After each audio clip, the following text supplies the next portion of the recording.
स्वरूप है संकल्प को छोड़ दे।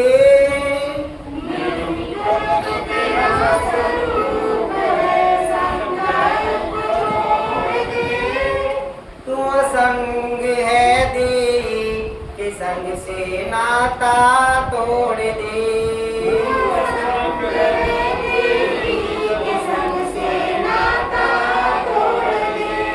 निर्विकल्प तेरा स्वरूप है संकल्प को छोड़ दे।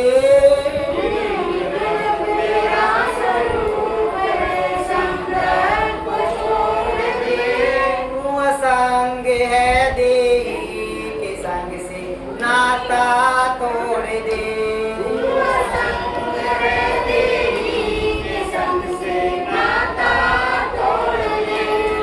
ना भाई है ना बंद है,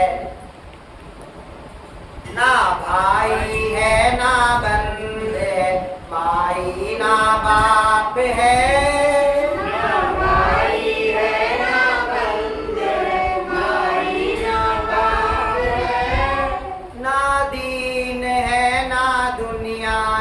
आपे ही आप है।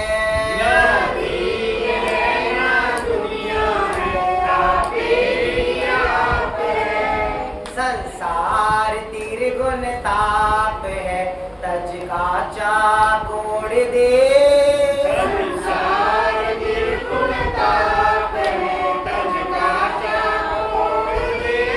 तू असंग है देही के संग से नाता तोड़ दे।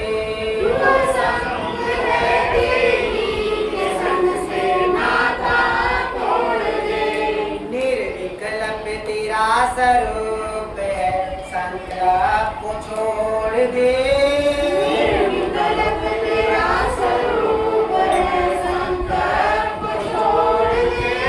तू असंग है देही के संग से नाता तोड़ दे।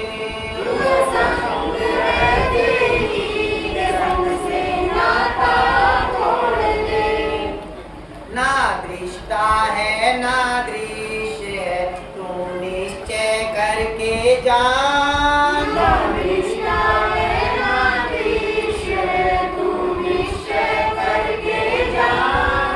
दृष्टा दृश्य भी तू ही है लख सुपने का परमान।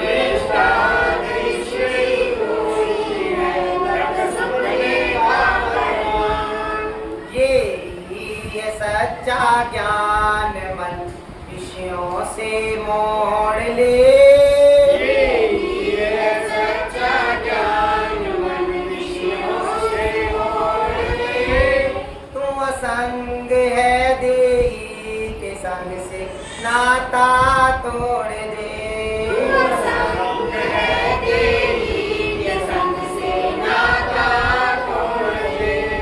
ना आदि है ना अंत है आकाश जो विस्तार।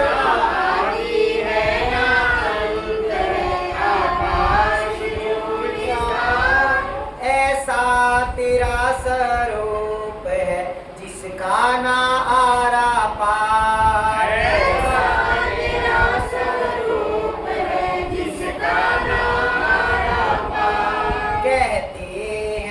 गुरुदेव मन चिंतन में जोड़ ले।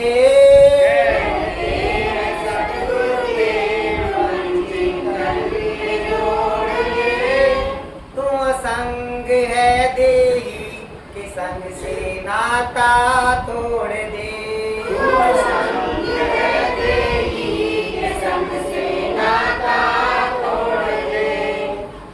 चित्तवृत्ति निरोल हो तब प्रगटे है आनंद।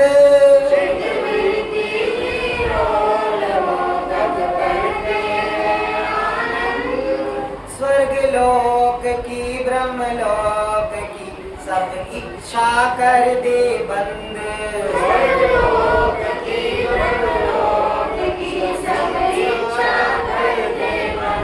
रहो मस्त अपने आप में तज लाखों करोड़ दे,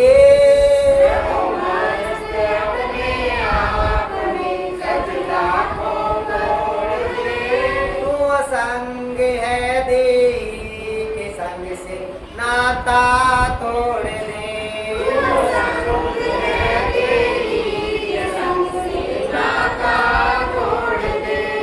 निर्विकल्प तेरा स्वरूप है, संकल्प को छोड़ दे।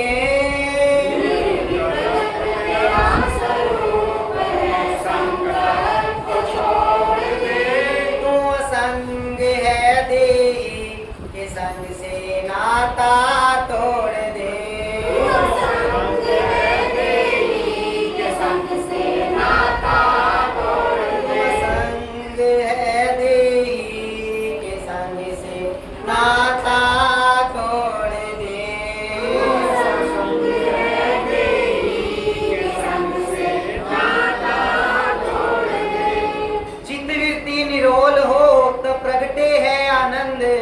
स्वर्ग लोक की ब्रह्मलोक की सब इच्छा कर दे, रहो मस्त अपने आप में तज लाखों करोड़ दे।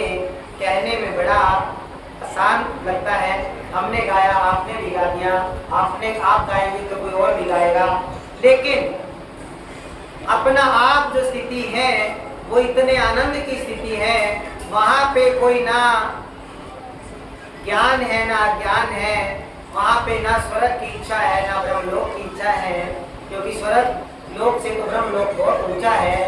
जब जो ब्रह्मलोक तक पहुँच जाता है वो यानी कि वो स्वर्ग नरक दोनों से ही ऊपर हो गया।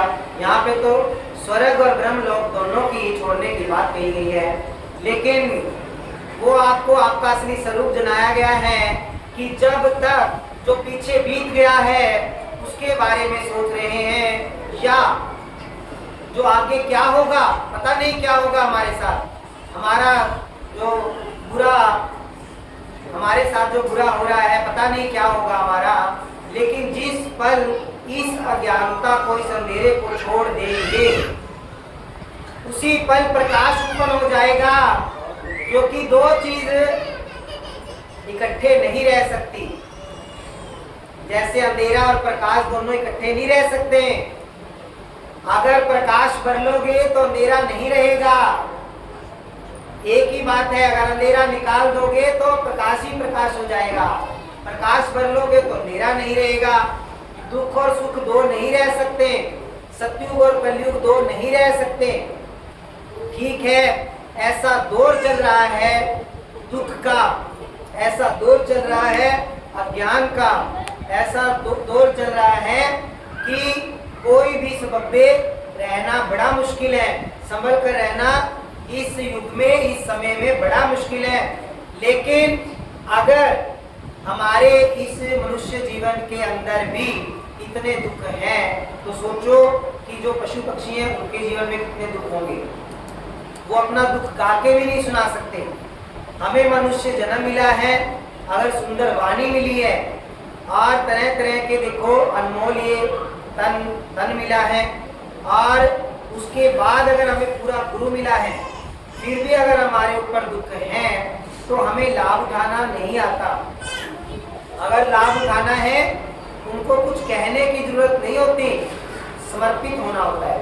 आज जितना जितना आप समर्पित होंगे उतना उतना ही आपको अनुभव होंगे, जितना जितना आपको अनुभव होंगे उतना ही ज़्यादा अंधेरा जो है आपको नहीं अनुभव होगा। सीधी सी बात है। यानी अपने भगवान कहिए या गुरु कहिए, पूरा गुरु जो है वो हमें हर पल हर क्षण अपने साथ चाहिए ही चाहिए। ये कोई ऑप्शन नहीं है, ये कोई कंडीशन नहीं है, क्योंकि उसके बिना तो अगर हम सुख चाहते हैं, अगर हम आनंद चाहते हैं, अगर हम प्रेम चाहते हैं, अगर हम केवल खुशियाँ ही खुशियाँ चाहते हैं तो हर पल हर क्षण हमारे साथ हमारे गुरु भगवान होने ही चाहिए, तभी ये पॉसिबल है। अब उनको हर क्षण हर पल रख सकते हैं या नहीं रख सकते वो आप देखें, वो आप देखो कैसे रख सकते हैं। वो आपको बताया था पिछली बार, उसके लिए क्या करना है, महान शरणं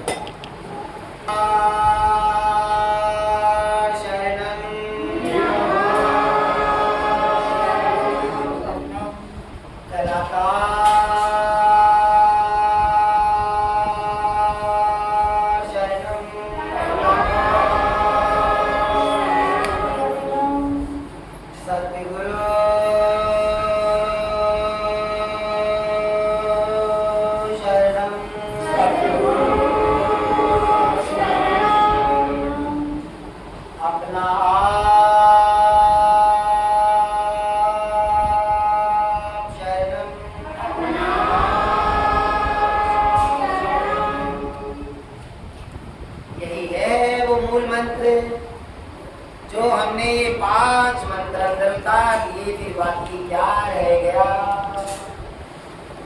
महान की शरण में चले गए, यानी अपना रोम रोम को सौंप दिया, तो हमारा कुछ नहीं रहा। जब हम महान शरणम कहते हैं कि मेरा रोम रोम कह रहा है, मैं नहीं अकेला कह रहा हूँ, रोम रोम कह रहा है, उसमें सब कुछ आ गया। तन मन प्राण आत्मा, एक एक श्वास, एक एक खून की खून। महान की शरण में, मैं महान की शरण में। महान कौन है? भगवान, जो बड़ों से बड़ा, जिससे बड़ा नहीं कोई। अब एक एक रोम जब महान की शरण में हो जाए तो क्या होगा? ये रोम रोम ही महान नहीं हो जाए? महान महान कह के भी मैं महान विच खो गई, ऊंद विच सागर मिली, सागर रूप कर गई। गजल की लाइनें आपको याद करानी पड़ती हैं कि महान जब ये एक एक रोम महान पुकार रहा है तो महान में हो गया। जब उसने कहा कि निराधार शरणम, यानी मैं निराधार की शरण में हूँ, एक रोम ये कह रही। निराधार कौन है? जो किसी का सहारा नहीं लेता, किसी के आधार पर नहीं है। केवल भगवान ही ऐसे है, संसार में तो सभी दूसरे का सहारा लेते हैं। केवल भगवान ही ऐसे है जो किसी का सहारा नहीं लेते, तो केवल भगवान ही निराकार हो सकते और दूसरा हो नहीं सकता। तो जब रोम रोम ने उसका सहारा ले लिया तो अब उसको किसी और सहारे की जरूरत नहीं है और किसी को बुलाने की जरूरत नहीं है, जब उसका सहारा उसको मिल रहा है। जब हमने कहा कलाकार शरणम, तो यानी कि जिसने सारी सृष्टि रचाई है, जिसने सभी मनुष्यों को भी रचाया, सब जीव जंतुओं को भी रचाया, जिसने अपनी शक्तियों को भी रचाया है, जिसने सब देवी देवताओं को भी रचाया है हमारे लिए, जिसने सब पावर को, सब सृष्टि को, आकाश को, पाताल को रचाया है, वो ऐसी कला उसने खेली है, ऐसी कला वो धारण करके आया है।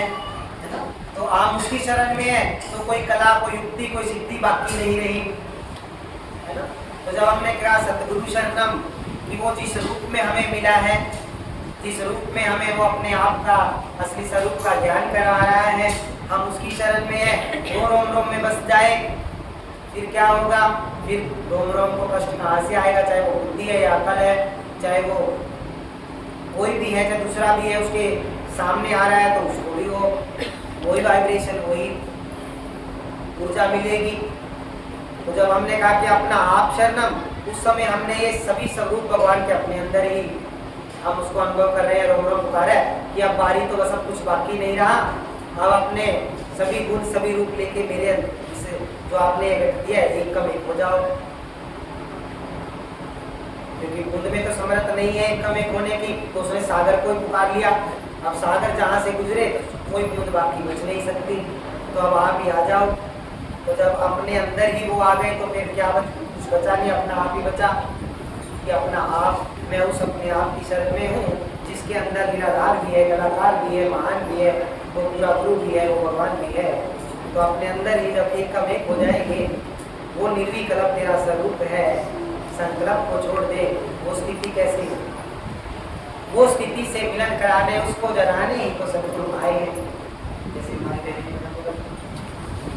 तो वो स्थिति जब आ जाती है तो घर में क्या, अपने घट में भी कोई दुख कष्ट नहीं बचेगा, क्योंकि जब घट के दुख मिटेंगे तो बाहर के कष्ट तो सकते ही। ये सब स्वप्न है। जब अपने आत्मा, अपने प्राण, अपना अंतःकरण बाहर के दुखों को स्वीकार कर लेता है, ज्ञानता का साथ हो जाता है, उसका लिंक जुड़ जाता है, तो हमें केवल दुख ही दुख नजर आते हैं, वो प्रकट ही हो जाते हैं, वो प्रकट हो जाते हैं। जैसे कोई अंधेरे में रस्सी आपको पकड़ा दे या दूर रख के कहीं भी सांप है सामने, और आप उस पर विश्वास कर लो और आपको कोई रोशनी करने वाला, कोई गुरु ऐसा, कोई समझदार मिले कि इसको ज्ञान रूपी रोशनी कर दे, तो फिर समझ आएगी वो मैं तो ऐसे ही चिंता कर रहा था कि ये सांप है खा जाएगा, जबकि इसमें तो कुछ है ही नहीं। तो बस ये जो दुख नजर आ रहे हैं, फिर ये स्वप्न की भांति है। वो जैसे भगवान को नजर आते हैं ऐसे गुरु को नजर आते हैं, आ रहे हैं। तुम्हें वो बहुत बड़ा पहाड़ नजर आ रहा है, लेकिन वो कुछ भी नहीं है। हमारा ज्ञानता का पर्दा, या यूं कहिए जैसे दर्पण के आगे तो मैल है, इस वजह से हमें वो सुख नहीं, वो सुख भी दुख के रूप में नजर आते हैं। इसलिए वो कहते हैं कि इतने मस्त हो जाओ, जब अंदर में वृत्ति करोगे, या गुरु के अंदर या अपने अंदर गुरु को बिठा के करेंगे। तो यहाँ पे दो ही चीजें हैं, या तो गुरु की भक्ति या फिर अपना आप, यानी गुरु को ही अपने अंदर एक कमिट हो जाना, तभी भगवान मिलते हैं। जब भगवान मिल जाते हैं तो कुछ बाकी नहीं रहता, वहीं पर मौन है। आप बोल भी रहे हैं तो आपका लेख नहीं लिखा जाता, आपके कर्म नहीं लिखे जाते, सब समाप्त हो जाते हैं। आप कर्मों के बंधन से ऊपर उठ जाते हैं। जब आप कर्मों के बंधन से ऊपर उठ जाते हैं, फिर आपको कोई दुख सुख सता ही नहीं सकता, सब आपके हाथ की शक्तियां हैं। ऐसा नहीं है कि भगवान कोई दुख काट नहीं सकते, गुरु कोई दुख काट नहीं सकते, लेकिन एक चीज हम बार बार, जो हमारा बाहर से भी इस बच्चे को जो पहला अनुभव उन्होंने क्या करवाया था, जब अपनी शरण में लेके आए, हम बार बार बताते हैं कि उन्होंने सभी देवी देवताओं को सामने बिठाया, लेकिन उससे पहले उन्होंने हमें क्या अनुभव करवाया? उन्होंने क्या अनुभव करवाया कि आज तक हमने सभी लोग जो हैं यही प्रार्थना करते हैं कि मान लो किसी बच्चे के ऊपर कोई ढेर दुख आ गया हो, ढेर दुख, मान लो उसका एक्सीडेंट हो गया। हम आपको एक सत्य उदाहरण दे रहे हैं जो भगवान ने हमें बिल्कुल सामने आंखों के अनुभव करवाया कि एक बच्चे का एक्सीडेंट हो गया, और एक बच्चा अपने माँ बाप के लिए कितना प्रिय होता है, आप अपने दिल से पूछ के देखो। और जब वो उसको डॉक्टर के पास लेके गए तो डॉक्टर ने कहा कि इसकी तो 50 जगह से हड्डी टूट गई है, इसका ऑपरेशन होंगे, और जो है इसके 4-5 लाख रुपए कम से कम खर्चा आएगा, और बाकी ज़्यादा का अभी पता नहीं, मान लो। और फिर क्या होगा, क्या सोचेंगे आप उस समय, क्या करना चाहिए? आप बताइए हमें, कोई भी बताइए कि क्या करना चाहिए। आप उनके लिए क्या करेंगे? तो आपको पता चल जाए सामने से कोई बंदा ऐसा है, मान लो आप उनको जानते भी नहीं, तो आपको बस पता चल जाए वो हमारे शहर में रहता है, या कोई हमारी गली में रहता है, या कोई और है, उसके ऊपर इतना बड़ा दुख आ गया है, उसको वो इतना गरीब है कि वो रोज अपना बस मजदूरी करके पेट भरता है, उसके बाद पैसे नहीं है, और आप वो क्या करेंगे? माँ बाप क्या करेंगे? और आप क्या करेंगे? विशेषकर बताइए, क्या करेंगे? कोई तो बताइए, कुछ भी, गलत सही जो भी मन में आता है।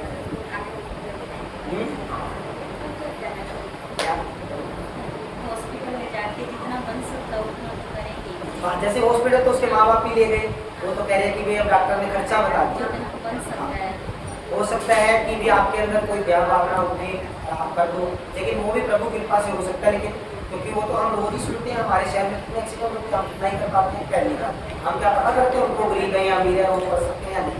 एक चीज़ तो ये, लेकिन प्रार्थना ये उससे बड़ी चीज़ है। जो भगतजन होते हैं वो क्या करते हैं, वो अपने गुरु से, भगवान से प्रार्थना करते हैं कि भगवान जो ये है, अब यहाँ पे भी दो चीज़ें, प्रार्थना भी कौन सी करेंगे, क्योंकि ज़्यादातर तो हम ये कहेंगे कि भगवान ये इतना बड़ा दुख आ गया है, इसका दुख काटो। दुख कैसे काटो कि इसका कहीं से कहीं इंतजाम हो जाए। मान लो हमने बाहर से कहीं किसी को कहा कि हमने उसको 100 रुपये दिए या 1000 दिए, या जितने भी हमारी हैसियत होगी, या जितना हमारा मन मान लेगा, जितने भगवान कृपा करेगा, हम उसको 1000 की सहायता करेंगे, 10,000। उसके बाद हम औरों को भी कहेंगे कि आप इसकी सहायता कीजिए। तीसरा, हम ये उनके पता है कि जल्दी से जल्दी ये चीज़ कवर हो जाए। आजकल सोशल मीडिया का दौर है, तो हम उसमें डाल देंगे भाई ज़्यादा से ज़्यादा उसकी सहायता करो। ये तो जानता है, वो तो डालेगा, वो जिन लोगों को आगे जानता है वो आगे आगे ऐसे कड़ी होती जाएगी। तो ये चीज़ हमने, ये तो आज का दौर है, हमें भगवान ने जब अनुभव करवाया था, हम बहुत छोटे थे ये से भी, और तो उस समय मतलब हमें कुछ नहीं, हम मतलब बिल्कुल शांत थे, हमारे मन में कोई विचार नहीं था। भगवान हमें अनुभव करवा रहे थे। ये बच्चे का एक्सीडेंट हुआ पड़ा बाहर से, हम तो कुछ भी नहीं कर सकते थे इसमें, कि कुछ बोल भी नहीं सकते थे। हमारे सामने भगवान था, लेकिन हम भगवान को कुछ भी नहीं बोल सकते थे, और भगवान ने ऐसा हमें एक अनुभव करवाया जिससे सब कुछ बदल गया। जो हम सोच भी नहीं सकते थे, उसने हमारे से वो प्रार्थना करवाई। प्रार्थना कर सकते हैं कि प्रार्थना कैसी करेंगे, ज़्यादातर हम ये प्रार्थना करते हैं अगर हमारे हाथ में कुछ होता है। लेकिन वो चीज़ ये थी कि भाई उसका इंतजाम हो जाए। मान लो हमें पता चल गया कि उसका पूरा इंतजाम हो गया, हम खुश हो जाएंगे। लेकिन भगवान ने कहा कि बेटा ये इसका इंतजाम तो हो गया 4-5 लाख का। अब क्या होगा, अब जिसने दिए हैं वो याद रखेगा कि भाई मैंने उसकी सहायता की, जब खुश होकर याद करा मैंने उसकी सहायता की। एक चीज तो ये, अगर वो उसके बारे में सोचेगा तो भगवान उसके खाते में लिखेगा कि भाई, भगवान तो नहीं लिखेगा लेकिन धर्मराज तो जरूर लिखेगा, क्योंकि भगवान ने ड्यूटी दे रखी धर्मराज को लिखने को, तो एक चीज लिखेगा। जब लेने वाले के और देने वाले दोनों में से एक के मन में भी है तो वो हिसाब चुकाना जरूरी नहीं दोनों के। हर चीज का ये बहुत गहरा ज्ञान है, लेकिन छोटा सा अनुभव लेकिन गहरा ज्ञान कि भगवान कहते भाई बेटा, अब 5 लाख का जो इंतजाम हुआ है उसमें इसने मेहनत नहीं की है, ये किसी की प्रार्थना है, किसी का पार से भावना है। अब किसी ने जो, कोई तो अपनी बढ़ाई जाता है, कोई मतलब वो सोच वो बढ़ाई नहीं चाहता, उसने सिर्फ अपना मन खुश किया कि मैंने उसकी सहायता की, उसके लिए भी धर्मराज ने लिख दिया भाई इसने सहायता की है, अगले जन्म में या इसी जन्म में इसको दोबारा इसकी सहायता करनी पड़ेगी या इसको ये लौटाना। ये वैसे मैं आपको धर्मराज का चिट्ठा बता रहा हूँ कि हम अच्छे कर्म करते तो वो भी हमारे कैसे आगे आके फिर वो हमें बीच में रुकावट डालते हैं गुरु भगवान की। तो ऐसे करते करते उन्होंने कहा कि भाई संसार को सुविधारी देके वापिस मांग लेता है, बाकी थोड़ी थोड़ी जो रिश्तेदारों ने सहायता की वो तो पक्का ही अपनी वापिस लेंगे। कोई संसार वालों ने किए, कोई किसी ने उधारे दिए होंगे, किसी ने ब्याज पे दिए होंगे, किसी ने चलो ठीक है दान रूप में दे दिए होंगे, किसी ने किसी तरह दे दिए होंगे। कोई बिरला ही होगा जो सोचेगा कि मुझे मैंने कुछ नहीं दिया, मतलब कह भी देगा, कहना भी ऐसा, उसके बाद मन में भावना कैसी है। अब करण करावन आप, यहाँ पे भगवान कह रहे हैं करण करावन आप ही हो, कह कह कर तो समझाते हैं। अगर ये शब्द दिल की तख्ती पर लिखे जाए तो भगवान को दिखते हैं, तो धर्मराज को दिखते हैं। कहते तो हमें करण करावन तो भगवान ही है, लेकिन नाम तो हमें अपना चाहिए, अच्छी चीज में तो चाहिए चाहिए, और यहाँ नहीं चाहिए तो वहाँ तो चाहिए, क्योंकि कभी तो हम कहते हैं हम स्वर्ग में मिलना चाहिए, हमें ब्रह्मलोक मिलना चाहिए। तो गुरु जी ने कहा भाई, तो बस ऐसा प्रकाश हुआ, वो सामने ही बैठा था, अंदर बैठ गया, प्रार्थना क्या करवाई, वो समृद्धशाली हमें क्यों उलझा रहे हो। देखो हमें नहीं पता कि उन्होंने कैसे निकलवाया, एकदम तेज आया और वो अंदर में बैठ के अनुभव आया। क्या प्रार्थना निकली कि भगवान कि आप तो समृद्धशाली हो, करने को तो आप उसकी पैसों की पूर्ति करके भी मदद कर सकते हो, लेकिन आपके अंदर तो इतनी भी समर्थ है कि आप ऐसा कर दो कि उसको पैसे की जरूरत ही ना रहे। आपके अंदर तो इतनी समर्थ है, उसका मतलब क्या है कि भगवान के अंदर तो इतनी समर्थ भी है कि वो रोग को ही काट दे, वो उस एक्सीडेंट को स्वप्न में ही दिखा के पूरा कर दे, बस हो गया, ना किसी से लेना ना फिर किसी का देना। लेकिन तभी तो कहा है कि मांगो तो मांगना भी आना चाहिए भगवान से, प्रार्थना भी करनी, वही तो अकल देगा ना, वही बुद्धि देगा। वो सामने खड़ा हो तो अपनी बुद्धि अकल मत दौड़ाओ। जब ये यहाँ पे उन्होंने पहले बिल्कुल मौन शांत कर दिया, अगर हमारे अंदर में विचार उठता तो भगवान अंदर आके हमारे से प्रार्थना नहीं करवाते, क्या पता क्या मुझसे निकल जाता। तो कभी तो कहते हैं गुरु और भगवान के सामने सोच समझ के बोलना चाहिए, या तो बोल लो ही ना, आके खड़े हो गए तो सब उनके अंदर चला गया, अंदर वाले नहीं जाता, क्योंकि जो रास्ता हम मांगते हैं वो बड़ा लंबा है और उनके पास तो इतनी समर्थ है, वो चुटकी का खेल है। लेकिन या तो प्रार्थना भी, मैं तो कहता हूँ प्रार्थना भी करो ना, उससे कहो कि प्रार्थना भी करवानी है तो आके तू ही कर, हमें फिक्र नहीं आती। इतना समर्पण जब हो जाए, ये अनुभव करवाया है। तो लेना चाहो, जो भी लेना चाहो सब कुछ इनके पास में, यानी मांगना भी आना चाहिए। जो भी मांगो तो ऐसा मांगो कि मांगना भी मुक जाए। तो पूरा गुरु हमें मांगना सिखाता है, इसमें यही मांगना सिखाता है कि भाई चाहे लाखों करोड़ों का नुकसान होता हो, गुरु की आज्ञा से अगर नुकसान भी होता हो तो हो जाए। एक अपना एक भजन 5 दिनों में है तो आगे चलेगा, उसको आप सुनना। उससे पहले सिर्फ एक भजन और रह गया है, ये चलाएंगे और फिर जो अपने भजन नोट करेंगे।